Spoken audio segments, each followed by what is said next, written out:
금식, 재물, 염려에 관하여 이 제목 가지고 말씀의 은혜를 나누도록 하겠습니다. 영국에 살던 한 소년이 여름에 스코틀랜드 어느 시골에 놀러 갔어요. 날이 더워가지고 호수에서 수영하던 중에 발에 쥐가 나서 거의 익사하게 된 것을 근처 밭에서 일하던 한 시골 소년이 달려와서 사력을 다해서 구해냈습니다. 이 구출된 소년은 집에 돌아와서 아버지에게 이 사실을 알리죠. 그 아버지는 그 아들의 생명을 구한 소년의 소원을 좀 알아오도록 아이에게 시키죠. 그 시골 소년은 의학 공부가 소원이었는데 집이 너무 가난했어요. 중요한 거는 아버지가 이 구함을 받은 이 아들의 아버지가 큰 자산가였습니다. 그래서 이 영국 소년의 이 아버지가 시골 소년에게 공부의 길을 열어줍니다. 그 소년은 감사한 마음으로 의학 연구에 몰두하게 되죠. 그 소년이 1928년 페니실린을 발명하게 되고 1945년도에 노벨 의학상을 받은 알렉산더 플레밍 박사입니다. 이 플레밍 박사가 구출했던 영국 소년도 이제 나중에 자라서 영국 총리가 되죠. 윈스턴 처칠이 됩니다. 2차 세계대전 당시에 처칠이 미국의 루즈벨트 대통령하고 소련 서기장이죠. 스탈린, 이 사람들하고 이제 회담을 하러 갔는데 폐병에 걸리게 됩니다. 그래서 큰 고통 중에 있었는데 이 친구 플레밍이 발명한 페니실린으로 말미암아서 치료를 받고 완치가 됩니다. 처칠의 진실한 보답을 통해서 이 플레밍이 인류와 처칠 자신을 질병에서 구할 수 있었던 거예요. 참된 사랑과 진실한 보답의 아름다운 결실을 보여주는 귀한 미담이라고 하지 않을 수가 없습니다. 여러분, 오늘 이처럼 플레밍과 이 처칠과 같은 귀한 미담이요, 이 귀한 미담이 친구 간에 그리고 이웃 간에 그리고 나라와 나라 간에 아름다운 이야기가 참 많이 들려오면 얼마나 좋을까요? 가까운 나라인데도 불구하고 서로 으르렁대고 못 잡아먹어서 애정, 그 다음에 이념과 종교가 다르다고 해가지고 전쟁까지 하고 있습니다. 그죠? 아울러서 어때요? 국력이 강한 나라가 작은 나라를 관세라고 하는 힘으로 그냥 또 누르는 그런 모습을 보면서 우리가 살아가고 있습니다. 이런 각박하고 어려운 시대에 예수님의 이름으로 아름답고 귀한 이야기들이 전해지고 그로 말미암아서 예수 그리스도의 복음이 귀하게 전해지는 그런 일들이 참 많았으면 한다. 이 자리에서 말씀을 드리고 싶네요. 특별히 오늘 말씀 속에서 예수 그리스도를 믿는 하나님의 자녀로서 귀한 사명을 좀 깨닫는 그런 시간이 좀 되었으면 합니다. 우리로 말미암아서 귀한 복음의 미담들이 온 누리에 퍼져가는 그런 은혜가 있으시기를 예수님의 이름으로 축복합니다. 계속해서 매주일 이제 마태복음 강의를 하고 있는데, 마태복음 5장, 6장, 7장을 뭐라 그러죠? 예수님의 산상수훈이다, 이렇게 말씀을 드렸죠. 예수 그리스도께서 왕으로 통치하는 나라입니다. 이 하나님의 나라는 사람이 통치하는 나라가 아니에요. 대통령이나 왕이 통치하는 나라가 아니고 이 하나님의 나라는 예수 그리스도가 통치하는 그런 나라입니다. 그런 나라에서 하나님 나라의 영원한 법이 어떤 것이고, 또한 성도들은 천국의 시민권을 가진 자인데 천국의 시민권을 가진 자들이 어떤 믿음과 어떤 삶의 자세로 살아야 되느냐, 그 말씀을 보여주는 것이 마태복음 5장, 6장, 7장의 말씀이에요. 지난 주일에는 여러분 구제에 대해서 말씀을 드렸고 또 기도에 대해서 우리가 깊이 말씀을 살펴보았습니다. 굉장히 중요한 게 뭐냐면, 키포인트가 뭐냐면 사람 앞에서, 여러분 사람 앞에서가 아니고 하나님 앞에서 어떤 마음가짐으로 행해야 되느냐, 그게 굉장히 중요한 핵심 포인트였습니다. 이제 오늘 본문으로 이제 바로 들어가 보겠는데, 16절부터 보시죠. 금식할 때에 너희는 외식하는 자들과 같이 슬픈 기색을 보이지 말라. 그들은 금식하는 것을 사람에게 보이려고 얼굴을 흉하게 하느니라. 내가 진실로 너희에게 이르노니 그들은 자기 상을 이미 받았느니라. fasting, 금식에 대한 예수님의 주의사항이에요. 금식을 하지 마라, 금식을 해라, 이런 말씀보다 금식에 대한 주의사항이에요. 그 주의사항 가운데 눈에 띄는 말씀이 보이나요? 뭐가 보이죠? 사람에게 보이려고 해요.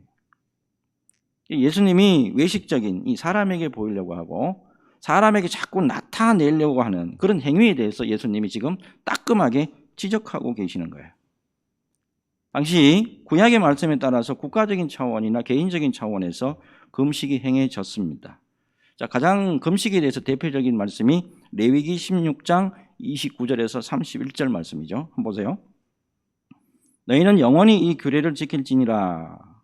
일곱째 달 곧 그 달 10일에 너희는 스스로 괴롭게 하고, 이게 금식이에요. 너희는 스스로 괴롭게 하고 아무 일도 하지 말되 본토인이든지 너희 중에 거류하는 거류민이든지 그리하라.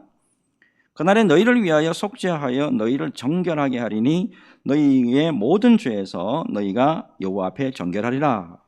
이는 너희에게 안식일 중에 안식일인즉 너희는 스스로 괴롭게 할지니 영원히 지킬 규례라. 자, 1년에 단 한 번 있는 대속죄일입니다. 1년에 단 한 번 있는 대속죄일에 금식을 해라. 하나님의 명령이에요. 자, 이 외에도 유대인들은요, 바벨론 포로 시대에 비극적인 일을 기억을 하면서 3번 더 금식을 했습니다. 자, 아울러서 자, 특별히 예수님 당시 바리새인들은 일주일에 몇 번 금식했냐면 일주일에 2번 금식을 했어요. 월요일하고 목요일에 금식을 했어요.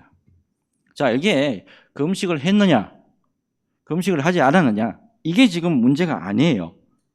뭐가 문제냐면 여러분, 왜 금식을 하느냐 하는 거예요. 특별히 우리가 금식을 누구 앞에서 합니까? 사람 앞에서 합니까? 하나님 앞에서 한단 말이에요. 그러니까 하나님 앞에서 금식을 하는데 왜 하냐 말이에요. 자기의 의를 나타내고 자기의 신앙과 자기의 경건 드러내고 또한 하나님으로부터 뭔가 막 받아내려고 하는 간청의 수단으로 금식하는 게 아니다라는 거 여러분 너무 잘 아시죠? 여러분, 성경에서 금식하라고 하는 하나님의 명령이 따로 있다고요. 금식하라고 하는 하나님의 명령은 신앙의 정립 차원이에요. 신앙의 정립 차원에서 이게 하신 말씀이다라는 것을 명심할 필요가 있어요. 특별히 하나님 앞에서 음식을 끊고 죄를 회개하고 나 자신을 부인하는 대표적인 모습이 바로 금식이다라는 거예요. 무엇보다도 가장 중요한 게 신앙 고백적인 차원이 있는데 금식은 나의 생명이 곧 하나님께 있습니다. 나의 생명이 곧 하나님께 있습니다 라고 하는 신앙적인 고백적인 그런 차원에서 금식을 한다라고 하는 것을 잊으시면 안 돼요. 그런데 이거를 바리새인들이 왜곡시키죠. 서기관들도 왜곡 똑같아요. 외식적으로 다른 사람들에게 막 보이려고 슬픈 기색을 하고 얼굴에 그냥 뭐 흉한 모습 드러내게 하고 그러고 내가 지금 내 자신이 지금 금식하고 있습니다 라고 하는 걸 이거 보였다 이 말이에요. 이거는요 하나님이 어떠한 분이신가를 모르는 거예요. 이거는 하나님이 겉만 보시는 게 아니잖아요. 하나님이 속도 보신다고. 그런 의미에 봤을 때 이거는 완전 가식적이고 이 행위 자체가 하나님이 진노하실 수밖에 없는 거예요. 자, 이에 대해서 이제 예수님이 분명히 말씀하시잖아요. 자, 17절과 18절입니다. 보세요. 너희는 금식할 때에 머리에 기름을 바르고 얼굴을 씻으라. 이는 금식하는 자로 사람에게 보이지 않고 오직 은밀한 중에 계신 내 아버지께 보이게 하려 함이라. 은밀한 중에 보시는 내 아버지께서 갚으시리라. 여러분 때로는 어때요? 우리도 믿음의 길을 가면서 음식을 끊고 주님 앞에서 진심으로 회개하고 자신을 부인하고 오직 우리의 모든 것이 우리 주님의 손에 달려 있습니다 고백하면서 기도하기도 하잖아요. 여러분 무엇보다도 가장 중요한 것은 뭐냐면 금식을 하든 금식을 하지 않든 하나님이 다 보시고 알고 계신다라고 하는 사실입니다. 특별히 여러분 교회사적으로 봤을 때 금식은 우리 신앙생활에 있어서 매우 유익한 점들이 많다라는 걸 기억하실 필요가 있어요. 최근에 우리들이 많은 관심을 갖고 이제 우리가 지금 보고 있는 게 이 다니엘 기도회 아닙니까, 그죠? 이 다니엘 기도회에 관련돼 가지고 이제 인터넷에 보니까 귀한 글이 하나 올라와 있더라고요. 이거를 한번 소개해 드리겠습니다. 금식은 하나님께서 하나님의 자녀들과 더 친밀하게 소통하기 위한 소통의 도구였다. 성경 속 믿음의 사람들, 모세, 엘리야, 에스라, 다니엘, 에스더, 안나, 예수님, 바울, 고넬료, 교회 지도자들과 장로들은 특정 시기입니다. 음식으로 절대된 식단을 하며 기도로 거룩한 돌파를 경험했다. 그들은 간절한 필요가 있거나 큰 시련을 겪을 때 기도와 금식을 통해 하나님의 지혜와 도움을 구했다. 수잔 그레고리. 자, 여러분, 무엇보다도 주님과 더 친밀해야 되고, 주님과 더 친밀해져야 될 이 소통의 도구로서의 금식이 또 다른 우리 사람의 이기심과 이 외식적으로 퇴색되지 않도록 주의하면서 하나님께 더 가까이 나아가는 금식이 되어야 한다라는 것을 우리에게 깨달음으로 주시고 있어요. 여러분, 언제나 항상 우리 주님이 기뻐하시는 거룩한 모습이에요. 예수 믿는 사람들은 예수 믿는 사람다워야 돼요. 하나님의 사람은 하나님의 사람 모습다운 모습이 드러나야 됩니다. 그래서 항상 주님의 영광을 우리가 기억을 해야 돼요. 어떠한 모습에 있든지 무슨 일을 하든지 하나님의 영광을 위하여 살아가는 저와 여러분 모두가 되시기를 예수님의 이름으로 축복합니다. 이제 다음 말씀으로 주제가 뭐냐면 재물이에요. 자, 재물 19절에서 21절인데 요게 여러분 잘 한번 보십시다. 우리 같이 읽겠습니다. 19절에서 21절 시작. 너희를 위하여 보물을 땅에 쌓아두지 말라.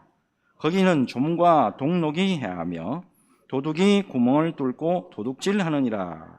오직 너희를 위하여 보물을 하늘에 쌓아두라.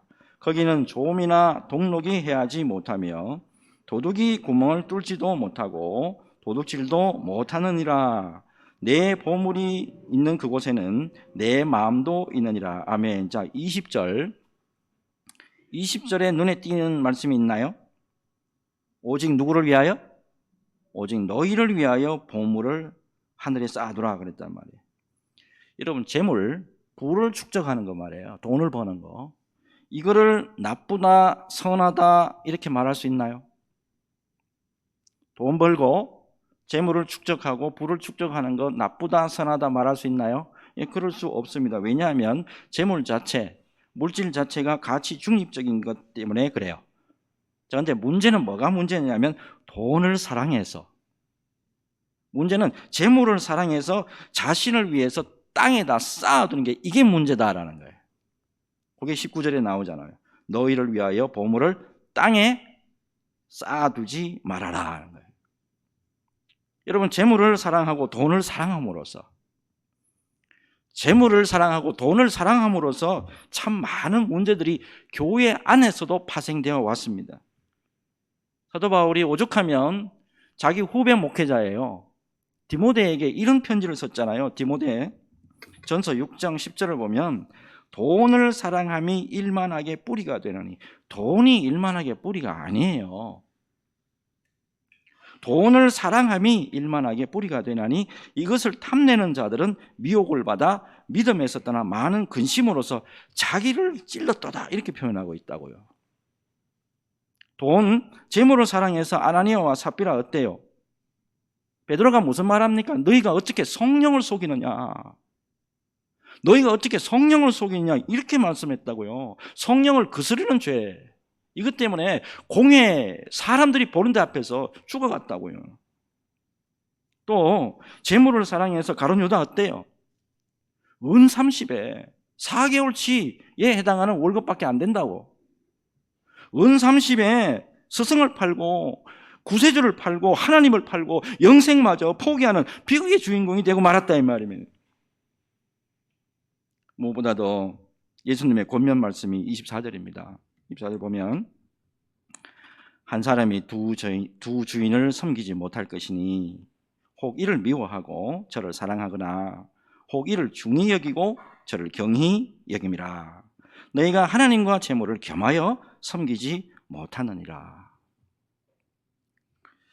이 팀 하스 회장으로 많이 알려진 하형록 목사님, 제가 설교 시간에 한 몇 번 소개해드린 걸로 기억이 나는데, 이분 여러분들 잘 아실 거예요. 미국 동부의 메이저 건축 설계 회사죠. 글로벌 건축 회사이기도 한데, 이 팀 하스를 설립하고 성공적으로 이제 이끈 기업가이기도 하고 수많은 건축물을 디자인한 건축가이기도 합니다. 이분이 이제 대표적인 저서가 여기 나오죠. 잠언 31장. 잠언 31장 이걸로 해가지고 제가 참 큰 기업을 이루고 정말 하나님 앞에 영광 돌렸습니다. 그 자서적인 책이 P31이에요. 이걸 통해 가지고 자신의 경험과 신앙을 한국과 재미교포 사회에 선한 영향력으로 드러내 보이기도 했어요. 자, 이분이 사실 우리에게 많이 알려지게 된 책이 뭐냐면 이 책이죠. 이거 Fable이라고 하는 책이에요.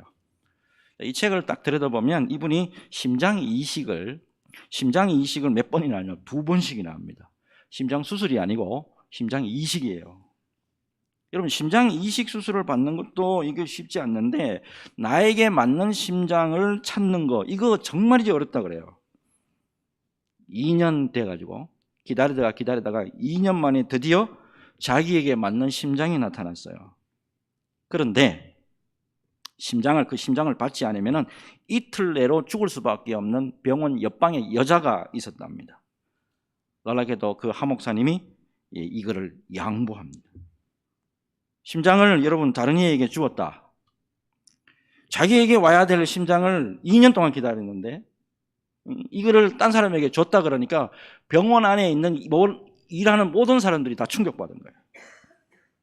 그동안에 병원 안에서 일을 하면서 여러분 이상하게 공동체 속에서 일을 하면서 경쟁하는 건 좋은데 경쟁하면서 서로 미워하고 시기하고 질투하는 게 있잖아요.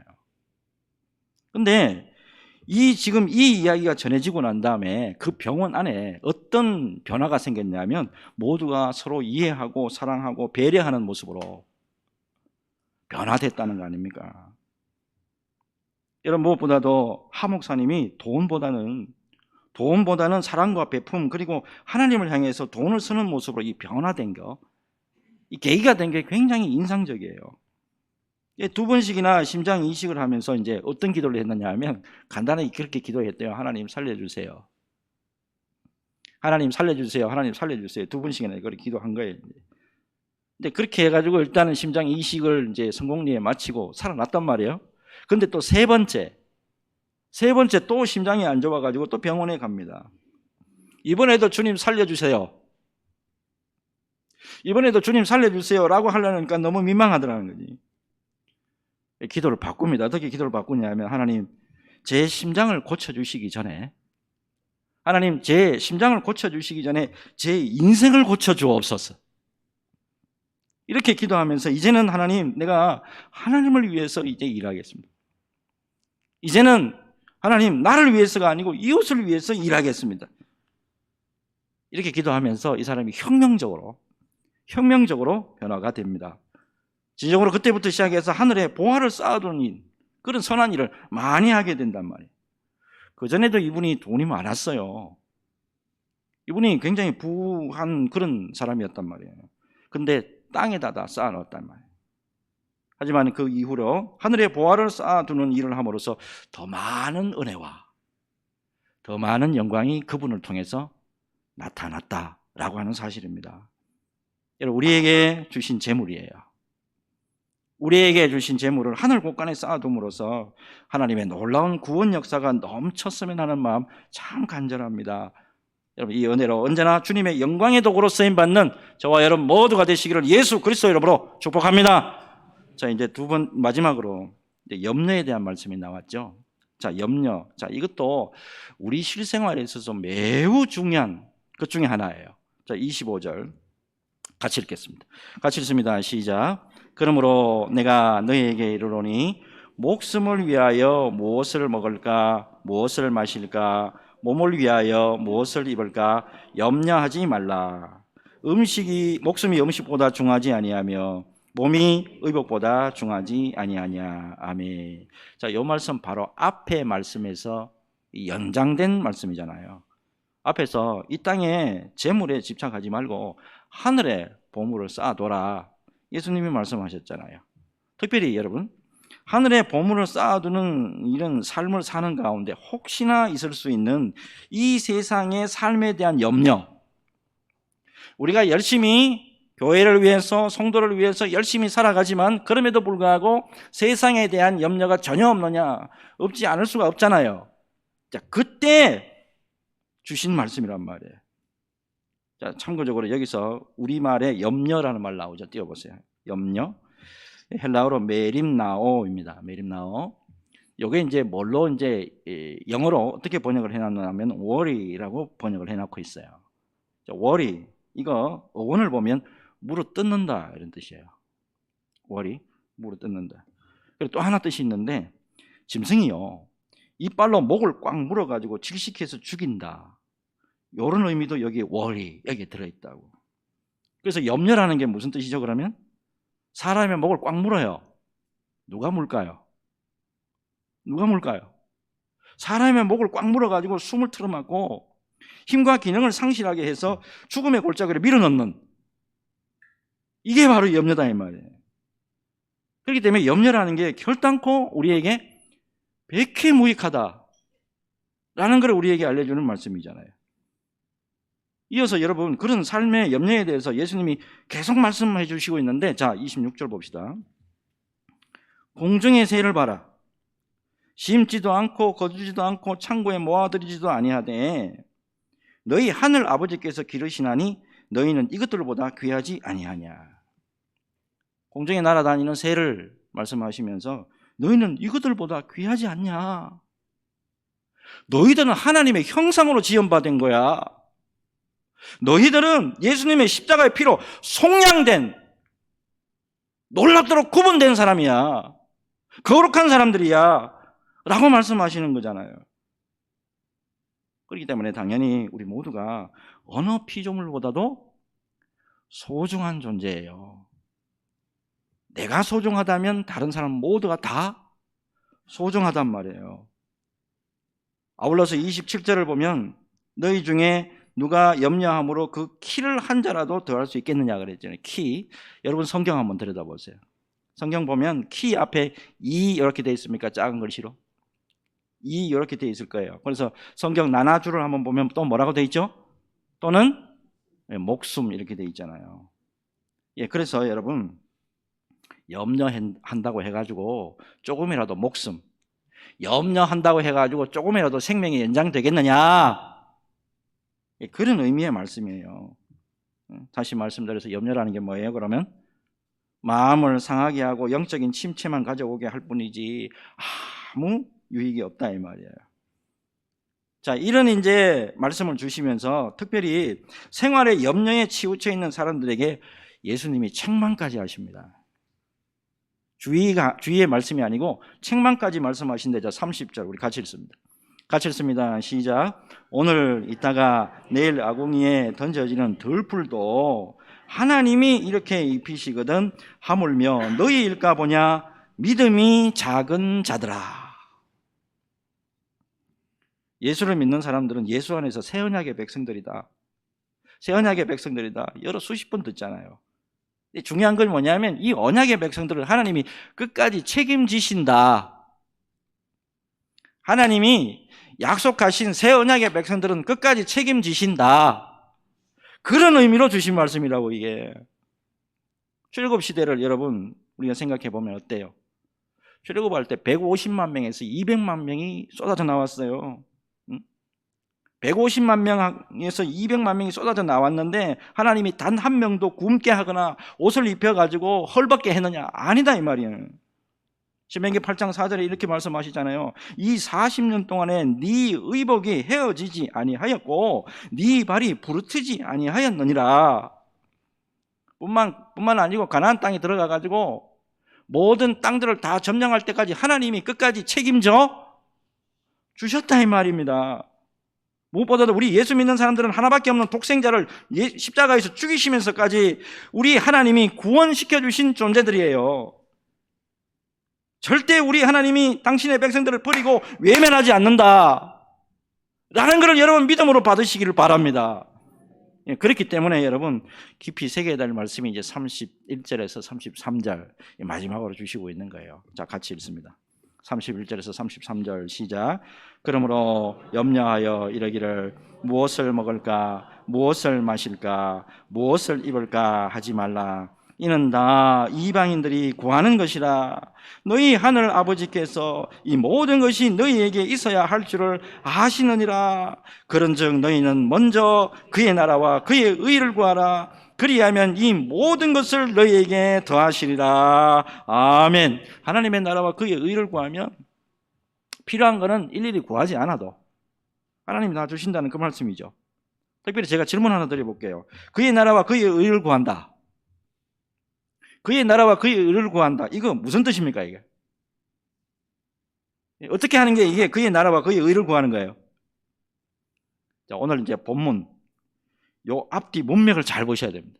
앞뒤 문맥을 보면 어떤 뜻이냐면 하나님의 통치권을 인정하시는 거예요. 하나님이 간섭하시고 하나님이 내 생명을 붙잡아 주시고 하나님이 내 가정을 붙잡아 주시고 하나님이 내 자식을 붙잡아 주신다 이 말이에요. 그 다음에 뭐가 하냐면 하나님이 주신 명령에 순종하며 살아가는 거. 이거를 같이 했을 때 먼저 그의 나라와 그의 의를 구하는 삶이다 라는 것을 여러분 기억을 하셨으면 좋겠습니다. 목회하는 가운데 그동안에 되돌아보면 참 어려운 일도 많았고 슬픈 일도 많았고 외로운 일도 많았고 참 힘든 일 참 많았다라고 말씀을 드릴 수밖에 없습니다. 근데 하나님 앞에 제가 10년 동안에 변함없이 지켜온 게 있어요. 그게 뭐냐 하면 하나님 내가 기도할 때 항상 내가 주님의 교회부터 먼저 기도하고 내가 내 자식을 위해서 기도하지 못하고 내 아내를 위해서 기도하고 내 부모를 위해서 기도하지 못하더라도 내 성도들을 위해서 먼저 기도하겠습니다. 네, 그렇게 목회를 했어요. 너무 감사하게 우리 교회 안에 암 환자들 참 많았잖아요. 우리 원현수 장로님 지금 이제 투병 중이시지만은 그 외에도 암 환자가 없지 않아 있었다고. 너무 감사하게 기도를 했는데 하나님 앞에 하나님이 한 사람도 암으로 돌아가시도록 하지 않았다 이 말입니다. 하나님이 내 기도에 응답해 주시는 모습을 봤다 이 말입니다. 여러분 무엇보다도 여러분 어렵고 힘든 일이 생길 때 주님 앞에 기도하는 것을 우선 순위로 삼으면은 귀한 은혜가 우리를 기다리고 있다 라는 것을 여러분 잊지 마시길 바랍니다. 빌립보서 4장 6절에서 7절 말씀이죠. 아무것도 염려하지 말고 다만 모든 일에 기도와 간구로 너희 구할 것을 감사함으로 하나님께 아뢰라. 그리하면 모든 지각에 뛰어난 하나님의 평강이 그리스도 예수 안에서 너희 마음과 생각을 지키시리라. 아멘입니까? 아멘입니까? 여러분 5만 번 이상 기도의 응답으로 받은 그것으로 참 유명한 조지 밀러 목사님이 이런 말을 했어요. 하나님을 위해 진정으로 일할 때 하나님은 도움의 손길을 거두지 않으신다. 여러분 그의 나라와 그의 의를 구하며 믿음의 길을 걸어갈 때 우리 주님이 도움의 손길을 거두지 아니하시고 언제나 변함없는 은혜의 손길로 합력하여 선을 이루게 해 주실 줄로 믿습니다. 여러분 이 믿음으로 말씀 받으시기를 바라고 말씀대로 견고하게 우리 모두가 세워지는 은혜의 역사가 있으시기를 예수 그리스도 이름으로 축복합니다. 축복합니다.